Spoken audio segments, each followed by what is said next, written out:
Ever wondered why one horror movie keeps you up all night, but another one just doesn't land? Well, it's because horror isn't just one thing. It's this huge, sprawling map of different kinds of fear. Today, we're going to deconstruct that map and really look at the many, many faces of horror cinema. So, let's just jump right in. So, let's start with the big one. The most important question there is. What are you really afraid of? Is it the monster lurking in the shadows, the stranger at the door, or maybe it's the monster that's already inside your own head? The great thing about horror is it has an answer for every single one of those fears, and we're about to explore them all. Okay, our first stop on this little tour of terror is what I like to call the horror within. This is where the scares have nothing to do with jump scares or some bloody monster. No, here the threat is all internal. It's rooted in fears that start and sometimes end completely inside the mind. At the heart of this is psychological horror.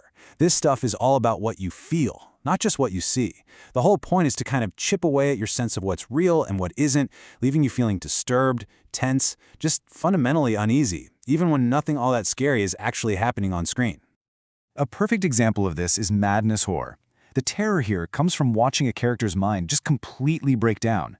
You start questioning what they're seeing right along with them. I mean, think about Jack Torrance in The Shining. Is the hotel actually haunted, or is he just going crazy? That what if is where all the dread comes from. Then you've got phobia horror, which is a lot more direct. It takes a fear that we can all relate to, clowns, spiders, being trapped in a small space, and it shoves its characters right into it. The horror isn't just seeing the scary thing, it's that awful claustrophobic feeling of being stuck with your absolute worst nightmare, with absolutely no way out. And that fear of being trapped leads us right into one of our most primal fears, home invasion. This subgenre takes the one place on Earth you're supposed to feel totally safe and turns it into a hunting ground. What makes these movies so incredibly tense is that they're often more about the stalking than the actual killing. It's that suspense, that slow burn of knowing someone is out there, maybe even inside, that makes it so terrifying. Okay, so we've looked inward. Now let's turn our gaze outward to a threat that is, well, terrifyingly familiar. This next whole category is about the human monster.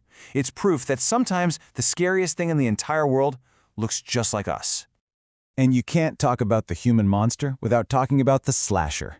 This subgenre is so popular it has its own recipe, its own formula. You start with a group of people, usually teens, you introduce a relentless, maybe masked killer. Then you pick them off one by one in all these creative ways until only one person is left, the famous final girl who has to turn the tables and fight back. It's such an effective formula because it turns this horrifying idea into a kind of grim roller coaster. You know the drops are coming, but you're still on the edge of your seat for the ride. Now, a really fascinating twist on the slasher is what we call backwards horror. It takes that same basic idea, but moves it to some isolated rural place. All of a sudden, the setting itself becomes part of the threat. It often plays on that city folks versus country folks idea, where some outsiders stumble into a place that really, really does not like strangers. And the results are, well, horrifying. Okay, so we're gonna ramp things up now. Quite a bit, actually. So take a deep breath, because we are entering the world of pure, visceral horror. This is the cinema of shock, and it's designed to be as graphic and as physically upsetting as possible. This isn't about what you think, it's all about what you can stomach.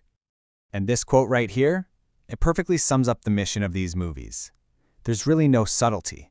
The entire goal is to shock you, to show you things that you just can't unsee, to push the boundaries of on-screen violence and just make you squirm.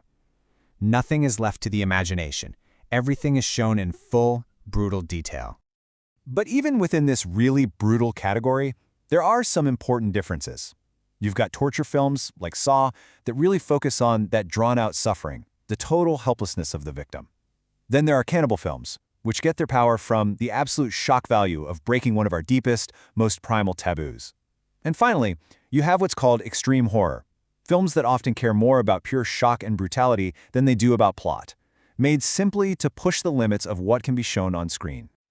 All right, let's take a step back from the purely human and physical, and let's go somewhere else, into the unknown. This next section is all about threats that just break the rules of our world. We're talking creatures, curses, and fears that come from way beyond our understanding.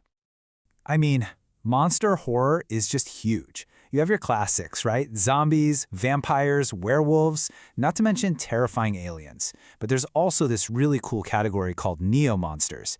These are the unique, modern creations that don't really fit into any of the old boxes, like the creatures that hunt by sound in A Quiet Place. Now, within the paranormal world, we have got to distinguish between two of the heavy hitters, ghosts and demons. And no, they are not the same thing. A ghost is usually the soul of a dead person, and they have a specific reason for being there, a motive, like in Poltergeist. But a demon is a force of pure, destructive evil. They don't need a reason. Their presence alone, like in The Omen, is enough to bring death and chaos. You know where things get really interesting, though? It's when the supernatural threat is coming from the main character themselves. In these stories, you usually have a character, often a bullied teenager, who discovers they have some kind of incredible, uncontrollable power. And this almost always leads to a violent, kind of cathartic explosion of revenge against all the people who wronged them. I mean, Carrie is the absolute textbook example. So for our final section, we're going to look at how horror stays fresh, how it evolves. Because the genre doesn't just exist in a bubble, right? It's constantly borrowing from other styles of filmmaking, blending with them to create something totally new and unexpected. A perfect example of this is when horror meets comedy. But there's a really important difference to understand here. A horror comedy, something like Shaun of the Dead, is trying to do both things. It wants to give you real scares and real laughs. But a parody, like Scary Movie, isn't trying to scare you at all. Its one and only goal is to make fun of other horror movies. And this just goes to show how even a technical choice, a way of filming, can end up defining a whole category. Found footage started out as just a style, but it got so popular in the 2010s that it's basically its own subgenre now. That raw, shaky cam look just creates this sense of chaos and immersion that makes the fear feel so incredibly real and immediate. So after all that, what's the big takeaway here? Well, it's that horror is this huge spectrum of fear. Subgenres aren't just defined by their plots, but by the specific kind of fear they're trying to make you feel.